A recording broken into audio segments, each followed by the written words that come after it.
ನಿಜವಾಗ್ಲೂ ಅದನ್ನ ಶ್ಲಾಘನೆ ಮಾಡಬೇಕಾಗ್ತದೆ. ನನಗೆ ಇದಾಗಲೇ ಸುಮಾರು ಎರಡು ತಿಂಗಳು 3 ತಿಂಗಳು ಹಿಂದೆನೇ ಈ ಕಾರ್ಯಕ್ರಮ ಆಗಬೇಕಾಗಿತ್ತು. ಅಶೋಕ್ ಅವರು ಬಹಳ ಕರೀತಾನೆ ಇದ್ರು. ಕೊನೆಗೆ ಒಂದು ದಿವಸ ಟೈಮ್ ಫಿಕ್ಸ್ ಆಯ್ತು. ಆಮೇಲೆ ಬೆಳಗಾವಿಯ ಏನು ವಿಧಾನಸಭೆಯ ಸೆಷನ್ ಇತ್ತು, ಆ ಸಂದರ್ಭದಲ್ಲಿ ಅವ್ನಿಗೆ ಬರೋಕ್ಕಾಗಲಿಲ್ಲ. ಅದಾದಮೇಲೆ ಇಲ್ಲ, ಇವತ್ತು ಒಂದು ದಿವಸ ಏನಾಗಲಿ ಇವಾಗ ಅರ್ಜೆಂಟಾಗಿ ಫಿಕ್ಸ್ ಆಗಲೇಬೇಕು ಅಂತೇಳಿ ನನ್ನ ಕೈಯಲ್ಲೇ ಈ ಕೆಲಸ ಕಾರ್ಯಗಳನ್ನು ಮಾಡಿಸ್ಬೇಕು ಅಂತಕ್ಕಂಥದ್ದು ನನ್ನ ಪುಣ್ಯ, ನನ್ನ ಭಾಗ್ಯ. ನನಗೆ ಇವತ್ತು ಈ ಕಾರ್ಯಕ್ರಮವನ್ನು ಮತ್ತು ಇವತ್ತು ಅಶೋಕ್ ಅವ್ರಿಗೆ ನನಗೂ ಕಲಿಸಿದ್ದೀರಿ. ನನ್ನ ಸ್ವರೂಪದಲ್ಲಿ ನಾನು ಏನು ಮಾಡಬೇಕು ಅಂತ. ಇವತ್ತು ನೀರು ಕೊಡೋದು ಕೆಲಸ ಬಾಗಿರ್ತಾನೆ ಮಗ, ಬಾಗಿರ್ತಾನೆ ಆಗಿರ್ತಾನೆ ಅಂತ ಹೇಳಿದ್ರು. ಉದಾಹರಣೆ ಇವತ್ತು ನೀವು ಅಂತ ಹೇಳಿದ್ರು ತಪ್ಪಾಗಲಾರದು. ಅದು ಇವತ್ತು ಇಲ್ಲಿಂದ ಹೋಗ್ಬೇಕಾದ್ರೆ ಅದಕ್ಕೆ ನಾನು ಹೇಳಿದೆ, ಈಗ ನಮಗೊಂದು ಕೆಲಸ ಕೊಟ್ಟದ್ದು, ಈಗ ನಮ್ಮ ಮಕ್ಕಳಿಗೂ ಮತ್ತು ಶುದ್ಧ ನೀರು ಕೊಡ್ಬೇಕಾಗ್ತದಲ್ಲ. ಈಗ ಅದು ಇವತ್ತು ನಮ್ಮ ತಂದೆಯವರ ಒಂದು ಪ್ರತಿಷ್ಠಾನದಲ್ಲೂ ಕೂಡ ಬಂಗಾರಪ್ಪ ಫೌಂಡೇಶನ್ ಅಂತ ಇದೆ. ಅದನ್ನು ಕೆಲವು ಕೆಲಸ ಕಾರ್ಯಗಳನ್ನು ಮಾಡ್ತೀವಿ. ಯಾಕಂತ ಹೇಳಿದ್ರೆ ಮಾಡಬೇಕು. ಇವತ್ತು ನೋಡಿ ಎಷ್ಟು ಸಂತೋಷ ಆಗ್ತದೆ.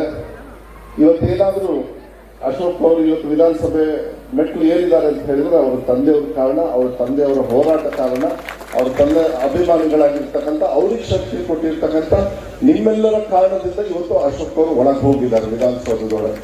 ಮಧು ಬಂಗಾರಪ್ಪನೂ ಅಷ್ಟೇ. ಯಾಕಂದ್ರೆ ನಾವೇನು ಬಹಳ ಸಾಧನೆ ಮಾಡಿ ಬಂದವರಲ್ಲ, ಆದರೆ ಸಾಧನೆ ಮಾಡಿ ಒಳಗಡೆ ಹೋಗಿರ್ತೀವಲ್ಲ ಯಾರ ಹೆಸರಲ್ಲಿ, ನೀವು ಆ ಶಕ್ತಿಯನ್ನ ಕೊಟ್ಟು ಅಂತ ವ್ಯಕ್ತಿಯ ಮಕ್ಕಳಾಗಿ ನಮ್ಮನ್ನು ಕಳಿಸಿರ್ತೀರಲ್ಲ, ಆ ವ್ಯಕ್ತಿಯ ಶಕ್ತಿಯನ್ನ ಮುಂದುವರಿಸ್ಕೊಂಡು ಹೋಗ್ತಕ್ಕಂಥ ಕೆಲಸವನ್ನ ಇವತ್ತು ನಮ್ಮ ಜವಾಬ್ದಾರಿ ಆಗುತ್ತೆ. ಅದು ಅಶೋಕ್ ಅವರು ಮಾಡ್ತಾ ಇದ್ದಾರೆ. ಅದನ್ನು ಒಬ್ಬ ಬಂಗಾರಪ್ಪಜಿಯವ್ರ ಮಗನಾಗಿ ನನಗೂ ಕೂಡ ಬಹಳ ಹೆಮ್ಮೆ. ಇಲ್ಲಿದ್ದವರೆಲ್ಲ ಜಾಸ್ತಿ ಮಧುಗ್ ಬಂದಿಲ್ಲ. ಮಧು ಬಂಗಾರಪ್ಪಂಗೆ, ಬಂಗಾರಪ್ಪ ಅವ್ರ ಮಗ ಮಧು ಬಂಗಾರಪ್ಪಂಗೆ ಬಂದಿರ್ತೀವಿ. ಅದು ನನಗೆ ಚೆನ್ನಾಗೂ ಗೊತ್ತಿದೆ. ಅದನ್ನ ಅರ್ಥ ಮಾಡ್ಕೊಂಡೆ ನಾನು ಯಾವಾಗಲೂ ಕೂಡ ಹೆಜ್ಜೆ ಇಡೋದು. ನಾನು ಅದನ್ನೇ ಮಾತಾಡ್ಕೊಂಡು ಬರ್ತಾ ಇದ್ದೆ. ನಮಗೆಲ್ಲ ಈಸಿ ಅನ್ಕೊಂಡ್ಬಿಡ್ತೀವಿ. ಕೆಲವು ಸತಿ ಸ್ವಲ್ಪ ಕಷ್ಟನೂ ಆಗ್ತದೆ. ಯಾಕಂದ್ರೆ ನಾವು ಹೋರಾಟ ಮಾಡಿರೋನಲ್ಲ, ಆ ತಂದೆಯವ್ರ ಹೆಸರು ಉಳಿಸ್ಕೊಂಡೋದು ಹೋರಾಟ ಇತ್ತಲ್ಲ, ಅದು ಭಾರಿ ಕಷ್ಟ ಆಗ್ತದೆ ಕೆಲವು ಸತಿ.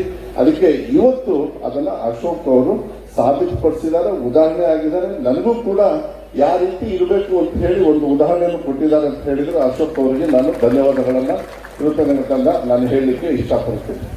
ನಾನು ಮನಗೊಳಿ ಕಾಕ ಅಂತಾನೆ ಹೇಳೋದು ಒಳ್ಳೇದು ಅನ್ಸುತ್ತೆ ನಾನು ಹೊತ್ನಾಗೆ.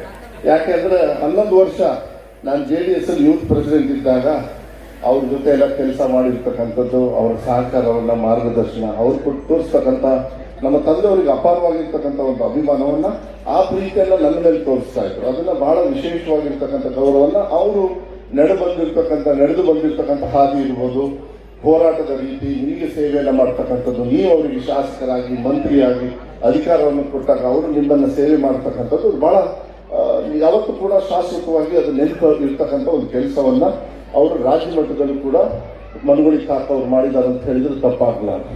ಇವತ್ತು ನಾವೆಲ್ಲರೂ ಕೂಡ ಇವತ್ತು ಬಹಳ ಒಂದು ಒಳ್ಳೆಯ ಒಂದು ದಿನ ಅಂತ ಹೇಳಿದ್ರೆ ತಪ್ಪಾಗಲ್ಲ. ಒಬ್ಬ ಶಿಕ್ಷಣ ಸಚಿವನಾಗಿ ನನಗೆ ಬಹಳ ಹೆಮ್ಮೆ. ಯಾಕಂದ್ರೆ ಅಶೋಕ್ ಅವರು ಈ 2.5 ವರ್ಷದೊಳಗೆ ಹೈಯೆಸ್ಟ್ ತಲೆ ತಿಂದು ಏನಾದ್ರು ಕೆಲಸ ಮಾಡಿಸ್ಕೊಂಡಿದ್ದಾರೆ ನನ್ನ ಇಲಾಖೆ ಅಂತ ಹೇಳಿದ್ರೆ ಮೊದಲನೇ ಸ್ಥಾನದಲ್ಲಿ ಅಶೋಕ್ ಅವರು ಇರ್ತಾರೆ.